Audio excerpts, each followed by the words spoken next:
Doctor ortho, अब दर्द भी घुटने टेकेगा।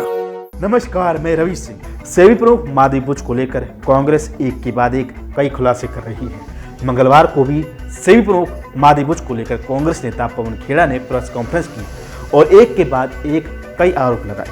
पवन खेड़ा ने आरोप लगाया कि माधवी बुच ने सेबी के कोड ऑफ कंडक्ट के सेक्शन 4, 7 और 8 का उल्लंघन किया है। दरअसल कांग्रेस नेता पवन खेड़ा ने माधवी बुच पर आरोप लगाते हुए केंद्र की मोदी सरकार को भी घेरा। उन्होंने पूछा कि सरकार की क्या मजबूरी है कि इतनी जानकारी होने के बाद भी माधवी बुच को बचा रही है।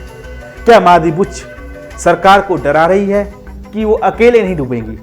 कांग्रेस ने एक्स पर भी सवाल पूछते हुए लिखा कि सेबी चेयरपर्सन माधवी बुच की मुंबई में एक और प्रॉपर्टी है जो उन्होंने green world Buildcon and infra को किराए पर दी है।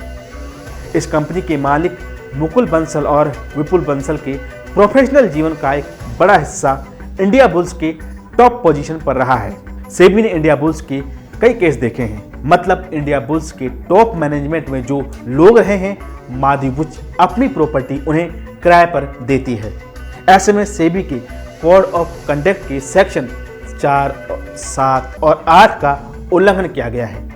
वही दूसरा मामला समझिए, सेबी की चेयरपर्सन माधवी जी की अनलिस्टेड कंपनी पर जो शेयर हैं, उन कंपनियों का पैराडाइज पेपर में नाम आता है, जिसमें प्रेडिबल हेल्थ प्राइवेट लिमिटेड नाम की कंपनी को सरकार के स्टार्टअप फंड से पैसा मिल रहा है। इस कंपनी के सबसे पहले शेयर खरीदने वालों में माधवी बुच जी का नाम है। कांग्रेस यहीं तक नहीं रुकी, एक्स पर लिखा माधवी बुच के अलावा एक और शख्स सेबी से जुड़ा है जिसका नाम अनंत नारायण है। ये सेबी की होल टाइम मेंबर हैं। अनंत ने भी अपनी प्रॉपर्टी एक ऐसे स्टॉक ब्रोकर को दी जिसे वो रेगुलेट करता है। अनंत नारायण 10 अक्टूबर 2022 को सेबी की होल टाइम मेंबर बने और इन्होंने अपनी मुंबई की प्रॉपर्टी थंगम विनोद राजकुमार को दी। थंगम विनोद राजकुमार का एक ब्रोकरेज फर्म है जिसे सेबी रेगुलेट करता है, यानी ये भी सेक्शन 4, 7 और 8 का उल्लंघन है।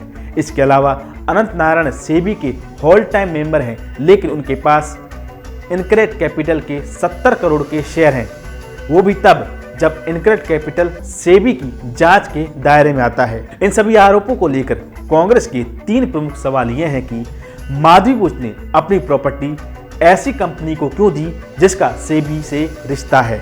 दूसरा सवाल यह है कि माधवी बुच ने ऐसी कंपनी के शेयर क्यों रखे जिनके इन्वेस्टर के नाम पैराडाइज पेपर में आए। इसके अलावा तीसरा सवाल यह है कि अनंत नारायण ने अपनी प्रॉपर्टी एक ऐसे स्टॉक ब्रोकर को क्यों दी जो सेबी की जांच के दायरे में आता है। अनंत नारायण ने ऐसी कंपनी में शेयर क्यों रखे जो सेबी के दायरे में आते हैं। ये पहला मौका नहीं है, इससे पहले भी कांग्रेस सेबी प्रमुख को लेकर कई खुलासे कर चुकी है। हालांकि सरकार की ओर से इन आरोपों पर अभी तक कोई प्रतिक्रिया नहीं आई है। यही वजह है कि कांग्रेस साफ और सीधे शब्दों में आरोप लगा रही है कि माधवी बुच को लेकर सरकार मजबूर क्यों है। क्या माधवी बुच सरकार को डरा रही है कि वो अकेले नहीं डूबेंगी और सरकार को भी ले डूबेंगी।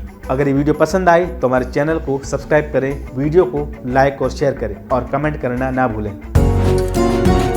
डॉक्टर ऑर्थो, अब दर्द भी घुटने टेकेगा।